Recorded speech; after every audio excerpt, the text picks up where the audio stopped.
This album is likely not what many people were hoping for, and I feel shit saying it, but I don't think it's gonna be a glowing review. Hello and welcome back. You're with me. I see snap.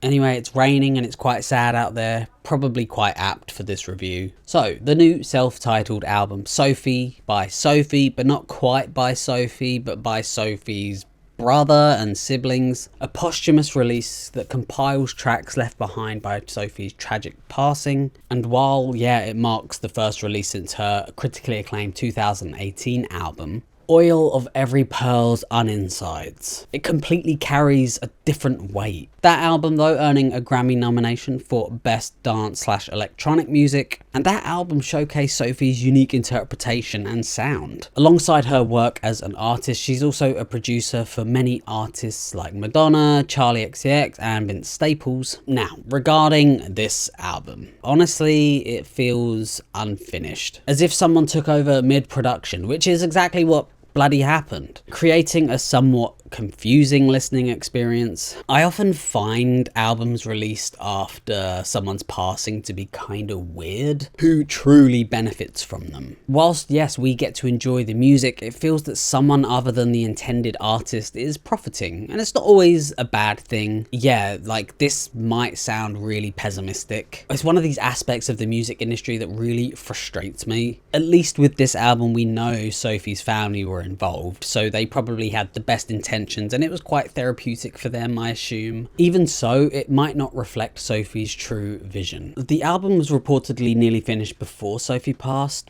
but I'm kind of skeptical. There are certainly some tracks on here that sound somewhat complete, but others just sound like sketches or like drafts. The opening tracks, including the intro, Full Horror, they sound so sparse. I'm not opposed to like droning or ambient music, but these tracks just feel kind of lifeless and a bit rushed. This trend continues with RAWWWWW, where the instrumentation feels dull and unexciting. While I appreciate the feature from Jozzy, the track just lacks that kind of depth. Also, I noticed that the mix just makes everything sound so quiet on this album, especially compared to Sophie's earlier work. It sounds so down. Moving on to Plunging, Asymptote or Asymptote, I don't know. The title alone is a bit confusing for my smooth brain, but at least it starts to evoke feelings of Sophie. I don't dislike this song, but the overall disjointedness feels weird to me. Her previous work had this chaos, but the chaos worked within a confined structure, whereas this album feels poorly mixed and kind of off-kilter. From here to The Dome's Protection featuring Nina Kraviz, an artist who I really like, and I have a few of her records too. But honestly, I was hoping for something a bit heavier, maybe a bit more dynamic, but it ends up being slightly atmospheric. While the vocals are kind of nice, I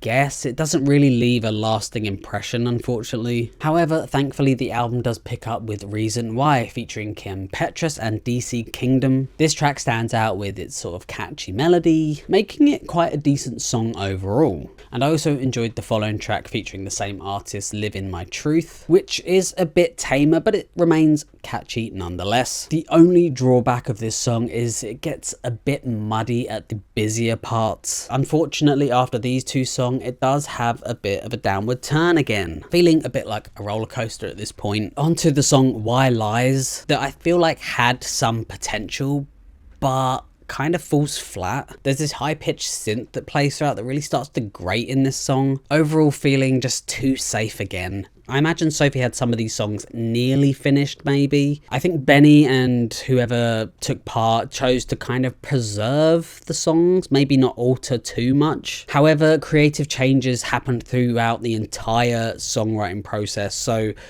maybe there was a lot that Sophie didn't really want to leave in, or some that sounded bad that didn't fit, but they left it because they thought Sophie wanted that in there. I did appreciate Liz's vocals though, and you know, the reverb was kind of sweet. Now to one of my least favourite tracks in the album, Do You Want to Be Alive? I usually love techno and minimal, but here I just don't. It completely falls flat until the last minute or so, introducing this like more hardcore feel, which I just think they should have started with. This leads then on to Elegance, which kind of had the opposite effect. It starts quite heavy with that hardcore feel and that sound that I just really love. Man, there's something about a hardcore kick that just sort of hits my head nice, but ultimately it doesn't really stand out much. The ending slows down unnecessarily. I think trimming it down a minute or so would have improved it significantly. The next two songs featuring Evita and Manji were quite enjoyable to me. They have this gritty, heavy vibe that I like. They had this really interesting, glitchy, almost wet sound that fills the space around the bass. I think I would probably enjoy these in a club more. Berlin Nightmare out of the two was more enjoyable to me though. However, the subsequent tracks are a bit hit and miss to me. One More Time has an odd design choice where the first half of the song is completely hidden by this filter, leading into this brief segment of percussion and piano.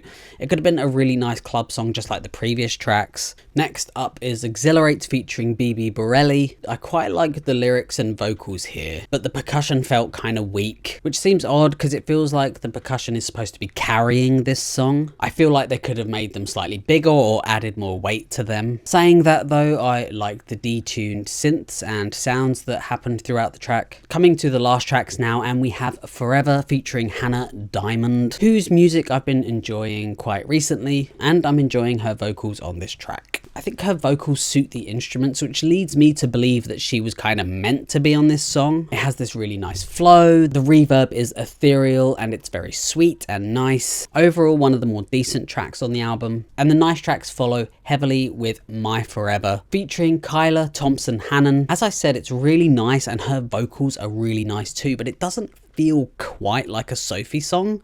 I can't really put my finger on it. It has a really nice melody and instrumentation, nice flow, nice kind of everything, but it's very, very safe. And finally, we arrive at the closing track, Love Me Off Earth, featuring DOS. Unfortunately, this song feels quite unfinished. The way it changes at the 2:15 mark makes it feel kind of amateur, like an amateur DJ doing his first mix. Check out some of my first mixes if you want to know what I'm talking about. Maybe I'll upload them. I'll see. Like a weird kind of bad song to end the album on.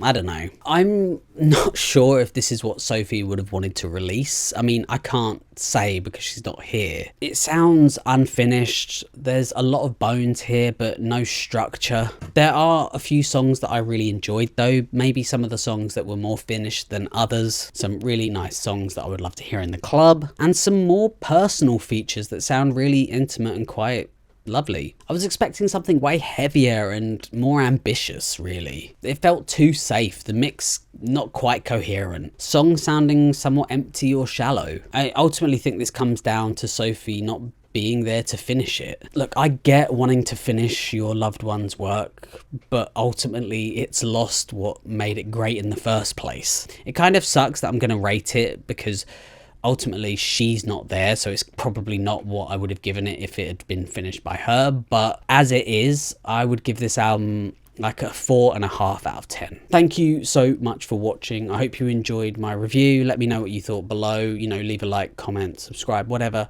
you like. And yeah, thank you for watching and hopefully catch you on the next one. Thank you.